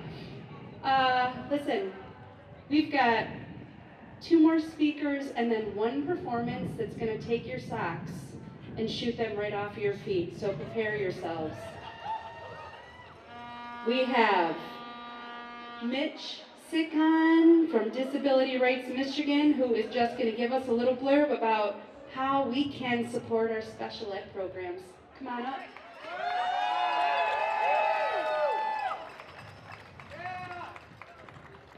Good afternoon, Michigan public education advocates. I'm honored to be here today on behalf of Disability Rights Michigan, standing alongside so many people who believe public education is a force for good. In Brown versus Board of Education, the U.S. Supreme Court described public education as the very foundation of good citizenship and as a right which must be made available to all on equal terms. When we talk about the promise of public education, we must also talk about special education, because that promise is only real if all students are included. Brown addressed racial segregation, and Congress acted in the years afterwards, passing Section 504 and the Individuals with Disabilities Education Act. These laws, which remain in effect today, mandate access to education. Access to education for that vibrant community of students with disabilities on the equal terms that the Supreme Court first envisioned in Brown.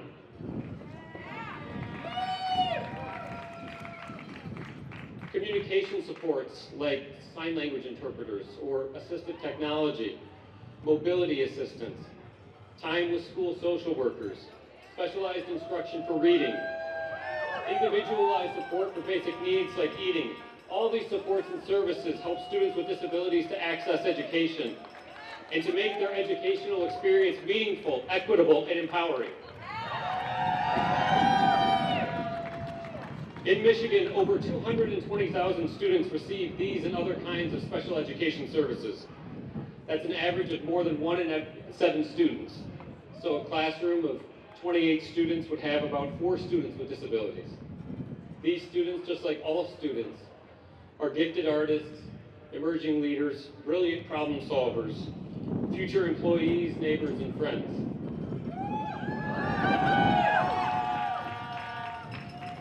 And while special education helps many students reach for their full potential, it doesn't need to be seen as a hero's journey. It is common sense that each student learns in an individual way, and special education students are general education students first. I do, we do, you do is a journey between each teacher and each student. Each journey looks different, and each one is important. Special education helps students build confidence and independence. It helps families see what is possible, not just what is difficult. And it helps entire schools become more inclusive, more innovative, and more responsive to all learners. Special education gives students with disabilities the tools to thrive, not just in the classroom, but later, in life after school. It's how we build pathways to independence, employment, and community. And it's how we show that Michigan values every learner. So to the parents and students here today, keep raising your voices. Be unafraid of standing up for your needs. Work with your schools to fully evaluate students in every area of potential disability, and then advocate for the appropriate supports that meet any disability-related educational needs. We see you and we support you. To the educators, teachers, parapros, principals, superintendents, thank you for teaching to the needs of every student every day. We see you rolling up your sleeves. We see you striving to fulfill the promise of public education by guiding these journeys of learning, each one different, each one important. Day in, day out, it is demanding work, and it deserves our full-throated appreciation.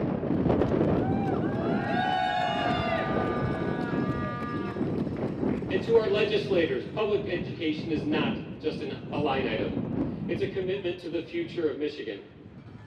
The Supreme Court talks of public education as the very foundation for good citizenship. And it is upon that foundation that we grow strong communities, a skilled workforce, and a more inclusive and thriving state. Investing in education is investing in everything we hope this state can be.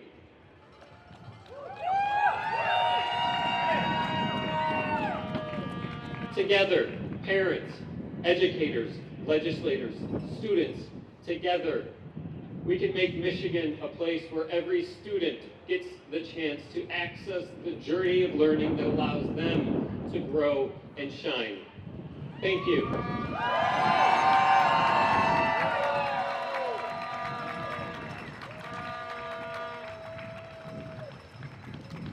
Okay, you're about to have a double special treat. We have two speakers left, both of them amazing high school students. Our first speaker is Amir Abston.